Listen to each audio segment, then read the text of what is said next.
आपल्या महाराष्ट्रात एखादं शुभ कार्य असेल किंवा लग्न असेल तर आवर्जून बनवला जातो तो म्हणजे मसाले भात. तसंच उत्तर भारतात एखादं शुभ कार्य असेल किंवा भंडारा असेल तर आवर्जून लाल भोपळ्याची एक स्पेशल भाजी बनवल्या जाते आणि तिला पुरीसोबत खाल्ल्या जातं. याला भंडारेवाले कद्दू असं म्हटलं जातं. तर हीच लाल भोपळ्याची अगदी मजेदार आणि सुपर टेस्टी भाजी आज आपण बनवणार आहोत. यामध्ये अगदी कुठल्याही प्रकारचं आलं किंवा लसूण न वापरता सुद्धा या भाजीची चव अगदी भन्नाट लागते. नमस्कार मंडळी, डिलिशियस फूड्स मराठीमध्ये आपल्या सगळ्यांचं खूप खूप मनापासून स्वागत. चला तर मग वेळ न घालवता आपण या अगदी मजेदार आणि सुपर टेस्टी रेसिपीला सुरुवात करूया.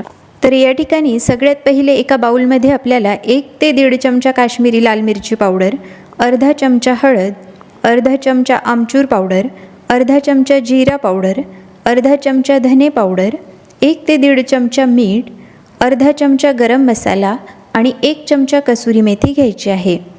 आता यामध्ये 3 ते 4 चमचे पाणी आपल्याला घालायचं आहे आणि मसाले अगदी व्यवस्थितपणे मिक्स करून घ्यायचे आहेत. आता हे तयार झालेलं मिश्रण आपण थोड्या वेळासाठी बाजूला ठेवूया. आता एका कढईमध्ये आपल्याला 3 ते 4 चमचे तेल घ्यायचं आहे. तेल अगदी व्यवस्थितपणे गरम झालं की त्यामध्ये अर्धा चमचा मोहरी, अर्धा चमचा जिरे, 2 ते 3 लाल मिरच्या, कढीपत्त्याचे काही पानं आणि थोडीशी बारीक चिरलेली कोथिंबीर घालायची आहे. कोथिंबीर घातल्यानंतर जी मसाल्यांची पेस्ट आपण बनवून ठेवलेली होती ती आपल्याला कढईमध्ये घालायची आहे. त्यासोबतच 1 ते 1.5 चमचा गूळ आपल्याला या ठिकाणी घालायचा आहे. आता हे सर्व मिश्रण आपल्याला मिनिटभर परतून घ्यायचं आहे. साधारणतः 1 मिनिटानंतर तुम्ही बघू शकता की आपलं मसाल्यांचं मिश्रण अगदी छानपैकी परतल्या गेलेलं आहे. आता या ठिकाणी मी 500 ग्रॅम लाल भोपळा अगदी छानपैकी मोठ्या फोडींमध्ये कट करून घेतलेला आहे. तर तो भोपळा आता आपल्याला कढईमध्ये घालायचा आहे.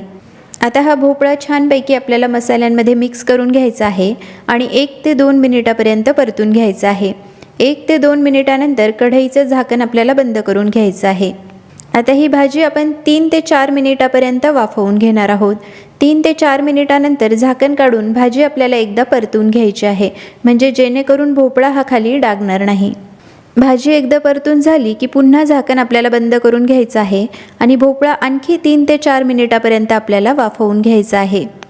तर या ठिकाणी 3 ते 4 मिनिटं झालेले आहेत आणि आपली लाल भोपळ्याची अगदी जबरदस्त अशी भाजी तयार झालेली आहे. तर आता यामध्ये मी थोडीशी बारीक चिरलेली कोथिंबीर घालणार आहे.